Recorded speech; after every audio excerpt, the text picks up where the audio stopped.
चुक्चन्दः श्रीमहाविष्णुः परमात्मा श्रीमन्नारायणो देवता अमृतांशोद्भवो भानुरिति बीजं देवकी नन्दनसृष्टेति शक्तिः उद्भवक्षोभणो देव इति परमो मन्त्रः नन्दकी चक्रिति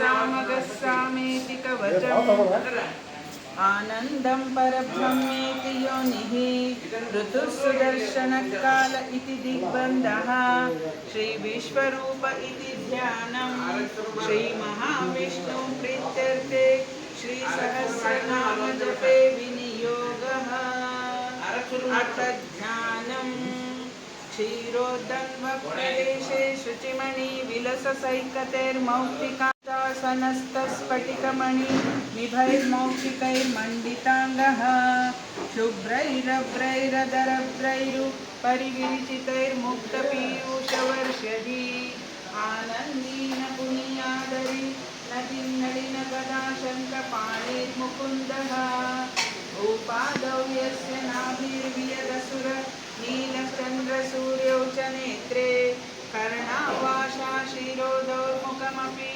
दहनो यस्य वास्तेयमब्धिभिः अन्तस्तं यस्य विश्वं सुरनर खगो बभूवि गन्धर्वदैत्यैः चित्रं रं रमेति तं त्रिभुवन वपुषं विष्णुमीशं नमामि।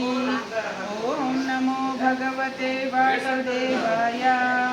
शान्ताकारं भुजगशयनं पद्मनाभं सुरेशं विश्वाधारं गगनसदृशं मेघवर्णं शुभांगं लक्ष्मीकान्तं कमलनयनं योगिरुध्यानगम्यम्।